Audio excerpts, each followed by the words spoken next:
Bonjour à tous, aujourd'hui on va étudier les maisons, on va revoir un petit peu les maisons et puis on va essayer de comprendre l'erreur commune de la plupart des astrologues modernes et des amateurs ou des étudiants en tout cas en astrologie.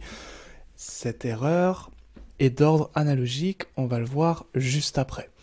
Tout simplement, on va voir ici les caractéristiques du thème indien, tout simplement en revoyant les bases pour certains et puis peut-être voilà une découverte pour d'autres. L'idée c'est que en astrologie indienne, c'est le système de domification zodiacale. Qu'est-ce que ça veut dire? Ça veut tout simplement nous dire que notre ascendant sera toujours dans la maison 1, que cet ascendant sera donc dans un signe et que la maison, une maison, égale un signe. C'est un petit peu différent du système des maisons égales tel qu'on connaît en Occident, puisqu'ici, on ne part pas, c'est-à-dire que le début d'une maison n'est pas au premier point de l'ascendant, mais l'ascendant peut être à 1 degré, 21 chez moi dans mon thème ici, ou 29 degrés. Et la maison commencera toujours de 0 degré du Cancer à 30 degrés du Cancer pour cette maison 1 lorsque l'ascendant est dans le Cancer. Et ainsi de suite, on calcule tout simplement les maisons en fonction des signes. Donc, premier signe ici le Cancer, deuxième le Lion, troisième la Vierge, etc., etc. Et au niveau des maisons, 1, 2, 3. Donc vous voyez ici, c'est marqué au niveau des numéros. Jusqu'ici, rien de nouveau, c'est vraiment des bases ici que l'on revoit. Ceci dit, l'erreur commune est la suivante.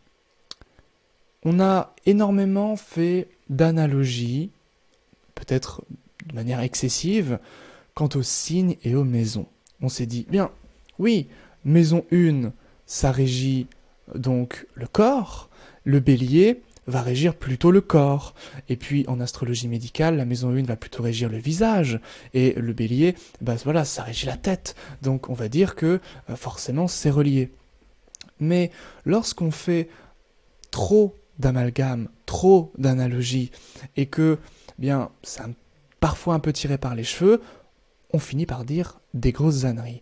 Et l'une d'entre elles, par exemple, c'est de se dire, la partie du corps régie par le scorpion, c'est les organes génitaux. Et de ce fait, par surcroît et par analogie, la sexualité va être régie par la maison 8. Pourquoi? Parce que le scorpion est le 8e signe compté du bélier. C'est une grave erreur. Pourquoi? Parce que la maison 8 est une maison privative de lumière, d'obscurité, de mort, et absolument pas de sexualité, qui va plutôt nous renseigner sur quelque chose de plus, on va dire, entre guillemets, de l'ordre de la naissance du moins. Et ici c'est tout l'inverse avec cette maison 8. Évidemment, la maison de la sexualité et des comportements sexuels sera régie par la maison 7, et les comportements, ou plutôt les fantasmes sexuels, seront plutôt de l'ordre de la maison 12. Voilà pour cet amalgame, et il était important d'en parler pour remettre les choses dans l'ordre. Également, ce qui est important et intéressant, je trouve, c'est de comprendre ce qu'est vraiment, véritablement, cette analogie. Et pour ce faire, il faut prendre en considération la vitesse des planètes. Et si on prend en considération la maison 1, la planète la plus lente, ce sera Saturne. Donc Saturne serait effectivement en analogie avec la maison 1. Comme ça peut paraître un petit peu étonnant, un petit peu déroutant. Saturne, effectivement, va représenter le squelette, va représenter les os, va représenter la structure osseuse. Là, déjà, c'est beaucoup plus parlant. Et puis, la maison 2, ce sera la planète qui avancera un peu plus rapidement. Donc ce sera Jupiter. Et effectivement, la maison 2, le compte en banque, est relié à Jupiter, les finances. Et puis ensuite, ce sera la maison 3, c'est-à-dire Mars.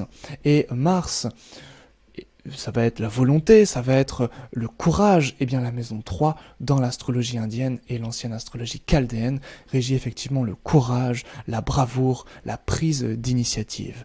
Et ainsi de suite, avec le soleil en maison 4 qui peut effectivement régir le cœur, ou les émotions maison 4, donc ici le cœur véritablement avec le soleil, et puis de fil en aiguille, alors pardon, oui si c'est ça, et après donc Vénus, pardon, la maison 5, donc ça va plutôt régir la joie, ça va plutôt régir, voilà, la créativité, et puis les rencontres amoureuses également, et ainsi de suite, et ainsi de suite.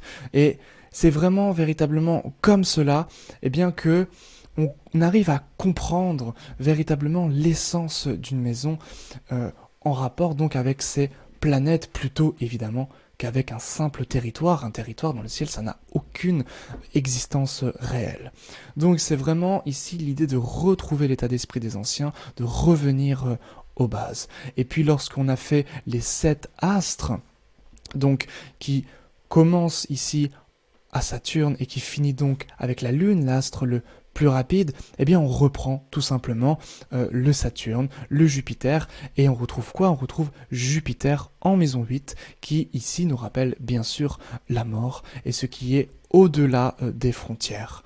Et c'est ça qui est effectivement intéressant à comprendre lorsqu'on revoit les bases, lorsqu'on revoit l'importance, on va dire, des astres. Et puis ensuite, Jupiter, maison 9, tout ce qui a un rapport avec la justice, avec le fait de s'élever, avec l'éducation, avec la spiritualité, la métaphysique, etc., etc.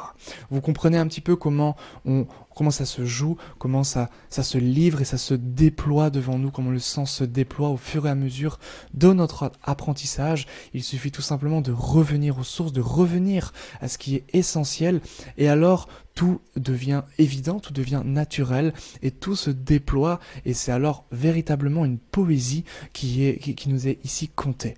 Et c'est véritablement ce vers quoi je vous emmène, et j'espère en tout cas que ce voyage vous plaira, que ce soit sur YouTube, sur Telegram, où je partage des audios de temps à autre, à peu près 2 ou 3 par semaine, ou encore bien sûr si vous désirez aller davantage plus loin dans l'apprentissage et votre éducation de l'astrologie, eh bien durant mes formations, tous ces liens seront évidemment dans la description.